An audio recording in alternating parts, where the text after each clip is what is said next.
Hi friends, नमस्कार। जैसी take में आप सबका हार्दिक स्वागत है। सबसे ज़्यादा जो डिमांड करते हैं ना लोग, वो कहते हैं कि भाई ये डेमा जिसकी तुम बात बार बार करते हो, हर वीडियो में तकरीबन तकरीबन एमा की डेमा की बात करते हो, ये हैं क्या, किस तरह से लगाए जाते हैं चार्ट्स पे, क्या इनका यूजेज है और इनके ऊपर हमको किस तरह से काम बेसिकली काम कैसे करना चाहिए, वो कोशिश करेंगे आज हम यहाँ पर सीखने की। सबसे पहले तो ये एमा होता क्या है। एमा होता है एक्सपोनेंशियल मूविंग एवरेजेस। और जब हम डेमा की बात कर लेते हैं तो वो जाता है DEMA, यानी कि डेज एक्सपोनेंशियल मूविंग एवरेज। अब ये किसी भी स्टॉक पे, किसी भी इंडेक्स पे, कहीं पर भी, जी हाँ, सब पर चलता है। लेकिन सबसे पहले इसके लिए एक कॉन्सेप्ट हमको समझने की कोशिश करनी चाहिए कि भाई वो कॉन्सेप्ट क्या है। वो ये है कि हमारे लिए हमको ये पता होना चाहिए कि भाई ये जो हमारा एमा डेमा है, ये बेसिकली है क्या। अगर आप देख रहे होंगे तो मैंने एक एक्सेल शीट आपके सामने रखी है, जहाँ पर आपको दिखाई दे रहा होगा मैच रोहित कोहली। अब बेसिकली अगर आजकल आप देखें, लीग्स चलते हैं, क्रिकेट में भी लीग्स हो रहे हैं, तो लीग्स में परफॉर्मेंस बेस्ड के ऊपर आगे किसी को किया जाता है, खिलाड़ी को। और कई बार हम लोग कहते हैं नहीं यार, वो खिलाड़ी अच्छा था, वो इससे बेहतर था, लेकिन फिर भी कोच ने और टीम मैनेजमेंट ने या कैप्टन ने किसी दूसरे खिलाड़ी को खिला लिया।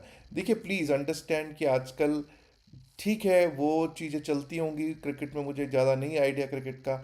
लेकिन क्रिकेट में एक और चीज़ भी चलती है जिसको कहते हैं हम एक्सपोनेंशियल मूविंग एवरेजेस या एक्सपोनेंशियल एवरेजेस। अगर मैं पहली बात तो ये याद रखना, हमको समझ आनी चाहिए कि सिंपल एवरेज और एक्सपोनेंशियल एवरेज का अंतर क्या है। अब यहाँ पर 9 मैचेस का स्कोर दे रखा है रोहित का और कोहली साहब का, रोहित का और कोहली का। अब सपोज है, देखिए दोनों ही बहुत शानदार प्लेयर्स हैं, इसमें कोई शक है ही नहीं।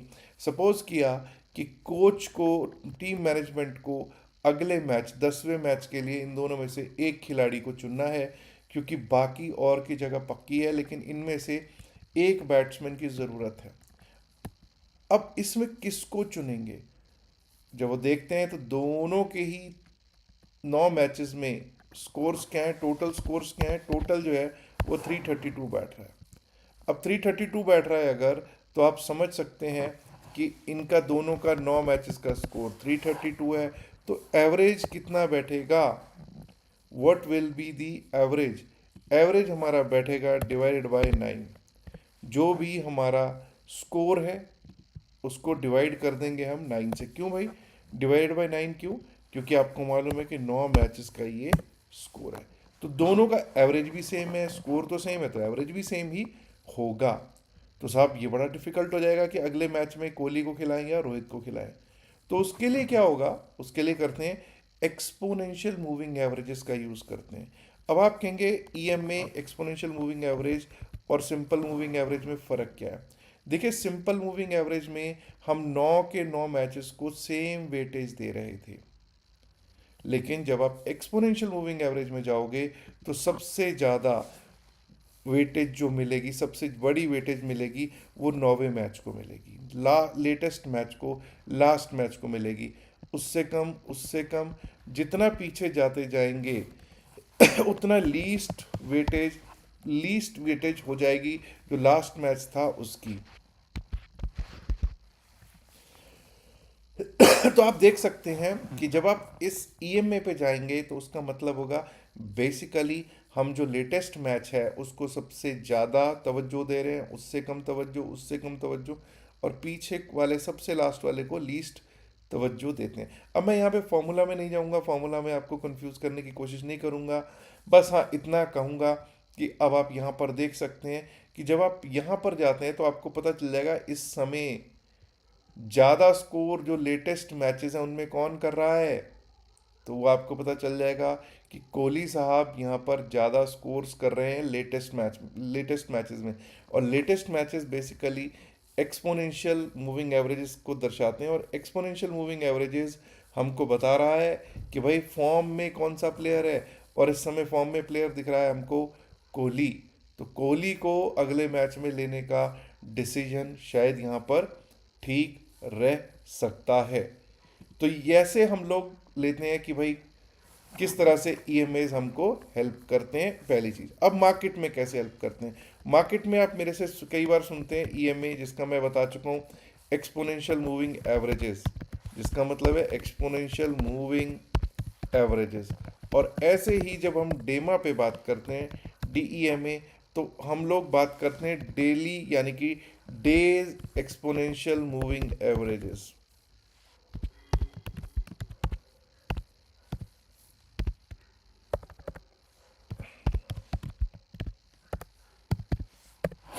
अब दोस्तों, अक्सर आप मेरे मुख से सुनते होंगे 9 डेमा, 20 डेमा,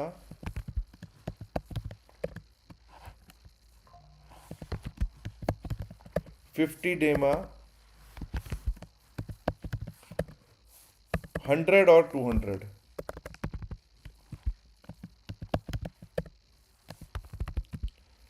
प्लीज अंडरस्टैंड कि ये होता क्या है।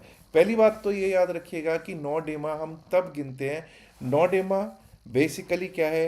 पिछले 15 दिन का स्टेटस है। 15 डेज मार्केट में पिछले 15 दिन का स्टेटस है। कुछ लोग कहेंगे साहब ये 9 डेमा और 15 दिन का क्या ताल्लुकात हुआ? देखिए, पिछले 15 दिन की अगर बात करोगे, पिछले 2 हफ्ते में बात करोगे, तो ऑन एन एवरेज 9 दिन तक हमारी मार्केट चली हुई होती है। ऐसे ही 30 डेज, 1 मंथ में अबाउट 20-21 डेज हमारी मार्केट चलती है। और ऐसे ही 50 डेमा की बात करेंगे तो ये 3 मंथ की एवरेजेस के ऊपर बेस्ड होता है। 100 डेमा 6 महीने की एवरेजेस के ऊपर बेस्ड होता है। और ऐसे ही 12 मंथ्स की एवरेजेस के ऊपर बेस्ड होता है 200 डेमा। अब ये कैसे लगते हैं वो देख लेते हैं एक बार को, और उसके बाद हम ये देखेंगे कि कहाँ कहाँ से क्या क्या सिचुएशंस होती हैं। पहली बात तो यहाँ पर यही बता दूं कि 9 डेमा हमारे लिए, जिसको हम कहते हैं बाय ऑन डिप्स की स्थितियाँ बताता है, बाय ऑन डिप्स। 20 डेमा भी बाय ऑन डिप्स ही बताता है। हाँ, 50 डेमा के नीचे यानी 20 डेमा के नीचे हो जाता है sell on bounce, sell on bounce. अभी सब स्थितियां चार्ट पे देखेंगे। Sell on bounce, sell on bounce, यानी कि जब तक 9 डेमा और 20 डेमा बरकरार है तब तक हम कहते हैं the market is strong, strong. और जब 20 डेमा के नीचे जाने लग जाए तो हम कहते हैं वीक, वीक, वीक हो जाती है मार्केट। अब चलिए देखते हैं, एक बार को चार्ट पे चलते हैं और देखने की कोशिश करते हैं कि चार्ट पे क्या स्थितियां बनी हुई हैं और किस तरह से हम चार्ट को हम एनालाइज करते हैं। सबसे पहले तो मैंने चार्ट लगाया आपके सामने, किसका? निफ्टी 50 का। निफ्टी 50 से ही, क्योंकि सब लोग कहते हैं अब निफ्टी 50 से शुरुआत किया करो, तो आज निफ्टी 50 को देख लेते हैं साहब। निफ्टी 50 के चार्ट पे हमको सबसे पहले तो चलिए डेली चार्ट पे लगाते हैं, डे मास पे चलते हैं, सीधा डेमा पे चलेंगे। ये लीजिए साहब, आपका डेमा लगा हुआ है। अब डेमा पे जब आप गए हो तो आपको इंडिकेटर्स पे जाना है। डेली चार्ट लगा लिया, इंडिकेटर्स पे सर्च करना है ईएमए, ईएमए। तो आपको ईएमए 20, 50, 100, 200 डॉक्टर स्वीट्स का आएगा, आप ये लगा लीजिएगा। सिंपल लगा लीजिएगा, बिल्कुल लग गया आपको। आपको जब ये लगाओगे तो आपको बैंड्स आ जाएंगे 20, 50, 100, 200। अब ऐसे ही आपको पता चला कि एक रह गया भाई 9, तो फिर से ईएमए लिखिए। तो सबसे ऊपर है moving average exponential, moving average exponential को आप लगा लीजिएगा। आपके लिए 9, 20, 50, 100, 200 पांचों के पांचों ही आ जाएंगे। बट प्लीज़ एक चीज़ देख लीजिएगा, कहीं ऐसा तो नहीं कि कोई बैंड आपको सेम कलर का या कलर का दिख रहा हो, कंफ्यूज करे। तो EMA 9 और 200 कुछ कंफ्यूज कर रहे थे, तो हमने EMA 9 को क्या कर दिया? ग्रीन कर दिया। यहाँ पर EMA 9 को हमने ग्रीन कलर का कर दिया। अब आप यहाँ पर देखिए कि मार्केट की स्थितियाँ कैसे हम आंकते हैं। अगर अभी की स्थितियाँ देखें तो सबसे पहले तो हमको ये देखना है कि जो बैंड्स हैं, सबसे ऊपर बैंड कौन सा है? 9 बैंड, उसके नीचे 20 बैंड, उसके नीचे 50 बैंड, फिर 100 और फिर 200। अब ये जो बैंड्स होते हैं ये सपोर्ट और रेजिस्टेंस का काम करते हैं। जैसे कुछ दिन पहले हमको ये देखिए टेस्ट किया इसने 50 डेमा, 50 डेमा से इसने बाउंस लिया। उससे बाद में एक बार यहाँ 20 डेमा पर आके इसने सपोर्ट लिया, ऊपर से टूटा, 20 डेमा से बाउंस लिया अपसाइड। फिर आप यहाँ देख लीजिए, फिर से 50 डेमा पे सपोर्ट लिया, अगेन 50 डेमा से इसने सपोर्ट लिया और अभी ये 9 डेमा के ऊपर है। तो पहली बात तो ये जो सपोर्ट्स एंड रेजिस्टेंसेस का ये काम करते हैं। उसके बाद हमको ये याद रखना है कि जब भी मार्केट 9 डेमा के ऊपर हो, मैंने क्या बताया, 9 डेमा के ऊपर हो तो हम क्या कहते हैं कि market is by on dips, market is bullish.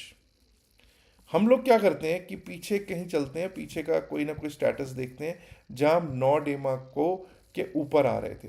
अब ये 2023 का लेवल लिया है मैंने, उठाया। अब यहाँ से देखिए, अगर हम देखें तो लोगों को लग रहा होगा अरे बहुत ऊपर चली गई मार्केट, यहाँ से नीचे आ जाएगी, टूट जाएगा। लेकिन हम यहाँ थे 9 डेमा के ऊपर। 9 डेमा के ऊपर हमको शॉर्ट करना समझदारी नहीं होता। कोई डिप आता है तो बाय करने का विचार बनाना चाहिए। अब कुछ लोग कहेंगे साहब वो डिप क्या होता है, वो भी यहाँ पर मैं समझाने की कोशिश कर रहा हूँ। डिप ये होता है कि जब आप ऊपर को, जैसे देखिए 9 डेमा के ऊपर जा रहे हैं, बहुत बढ़िया जा रहे हैं, कोई शॉर्ट कर रहा है फंसेगा।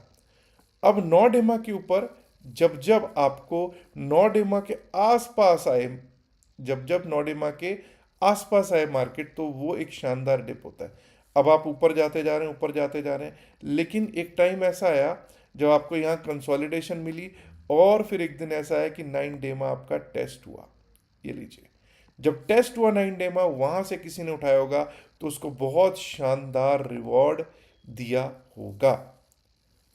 ऐसे ही हम लोग कई बार कहते हैं कि 9 डेमा के ऊपर हम कभी शॉर्ट नहीं करते, और 20 डेमा जो होता है, 20 डेमा जो होता है, उसको हम कहते हैं that it gives you a spring board bounce.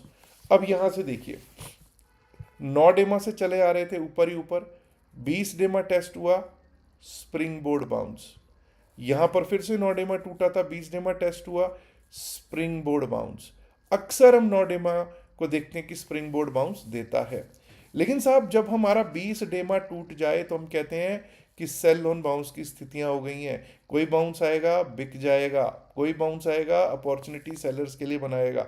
अब यहां देखिए, 20 डेमा के नीचे आ गए, नीचे कोई बाउंस आया नीचे की ओर, और कई बार ऐसा होता है कि 9 डेमा 20 डेमा को क्रॉसओवर दे जाता है, उसको कहते हैं बेयरिश क्रॉसओवर।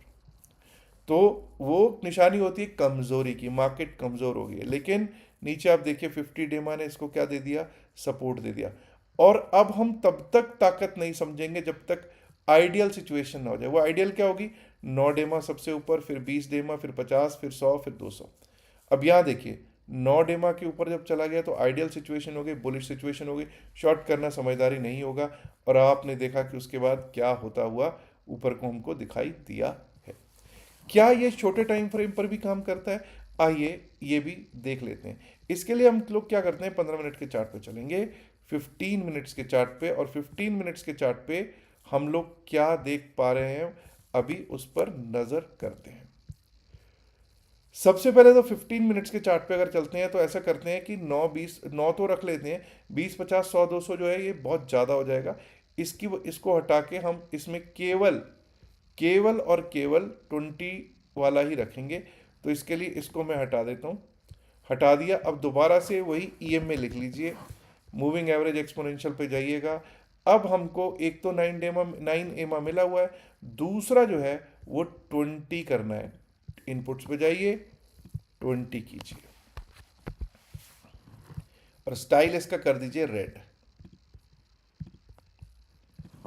अब जैसा कि हमने क्या बात की कि भाई 15 मिनट के चार्ट पे भी वही स्थितियां हैं। जब भी ये 9 एमा के ऊपर है तो बहुत शानदार है, 20 एमा को टेस्ट करता है तो एक बार को बाउंस देता है स्प्रिंग बोर्ड, 20 एमा यानी कि बहुत शानदार सपोर्ट है। अब आप देख सकते हैं इस समय की स्थितियां, थोड़ा पीछे चलते हैं। जब भी ये क्रॉस ओवर दे जाए, सबसे पहले तो हमको ये याद रखना है कि ऊपर कौन सा बैंड है। अगर ऊपर 20 एमा है, 9 एमा नीचे है, तो यानी कि the market is in the hands of the bears, market bears के हाथ में। आप देख सकते हैं 20 और 9 का यहाँ पर क्रॉस ओवर मिला हुआ है, तो यहाँ बियर्स के हाथ आ गए। और बियर्स जब 20 के नीचे होंगे तो क्या कहेंगे, कोई भी बाउंस आएगा तो वो सेल हो जाएगा। नीचे जा रहा है, बाउंस आया, ये देखिए 20 एमा टेस्ट हुआ, फिर नीचे, फिर 20 एमा टेस्ट हुआ, फिर नीचे। जब तक हमारा क्रॉस ओवर नहीं मिलेगा, अब ग्रीन ऊपर नहीं आएगा, तब तक हम बुलिश नहीं होंगे। और यहाँ देखिए, यहाँ पर बुलिश हुए, ग्रीन आया ऊपर, तो उसके बाद बुलिश हुए तो उसने फिर से ऊपर के लिए पैसा दिया है। ऐसे ही जब जब ये ग्रीन ऊपर रहेगी, यानी 9 एमा ऊपर रहेगा, हम अपसाइड का ही सोच रहे हैं, और 20 एमा हमारे लिए एक सपोर्ट का काम करेगा।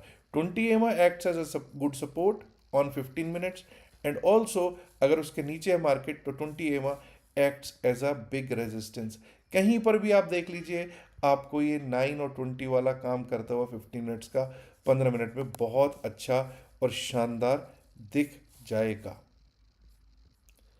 अब ये आप किसी भी स्टॉक वगैरह पे जिस पे भी आप करना चाहें उस पे भी आप कोशिश कर सकते हैं, वहाँ पर भी ये अच्छा काम करता हुआ, मुझे तो खैर अच्छे रिजल्ट्स इसने दिए ही हैं। और आपको मालूम है मैं इस पे कितना फोकस्ड रहता हूँ और इस पे मेरे को अच्छा लगता है।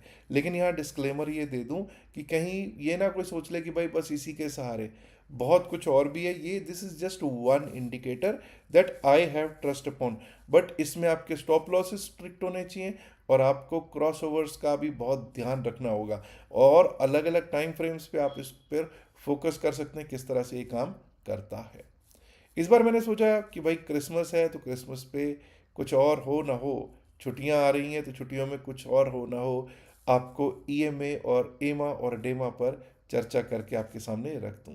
हाँ दोस्तों, क्रिप्टो करेंसी में भी अगर आप सीखना चाहते हैं तो क्रिप्टो करेंसी का भी हम कोर्स लॉन्च कर रहे हैं, और जो शायद 3 दिन का लाइव कोर्स होगा जूम पर, तो अगर उस पर भी आप आना चाहें तो खुशी से आ सकते हैं।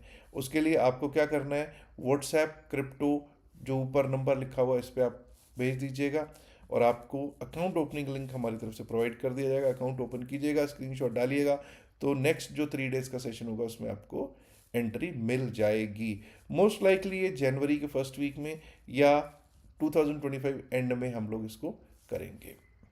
याद रखिएगा, जो भी बातचीत इस वीडियो में की गई है सिर्फ और सिर्फ एकेडमिक पर्पज से की गई, इसका बाय सेल की सलाह से कोई लेना देना नहीं है। बाय सेल की सलाह के लिए आप अपने फाइनेंशियल एडवाइजर से बात कर सकते हैं। उम्मीद करता हूँ आपको वीडियो पसंद आई होगी। पसंद आई है तो लाइक कीजिएगा, शेयर कीजिएगा इस वीडियो को अपने दोस्तों के साथ ज़्यादा से ज़्यादा संख्या में। एंड माय डियर फ्रेंड्स, अगर आपने अभी तक जसरेक चैनल को सब्सक्राइब नहीं किया है, देर किस बात की, सब्सक्राइब करना तो बनता है ना दोस्तों। शुक्रिया, नमस्कार, धन्यवाद and good luck, bye bye.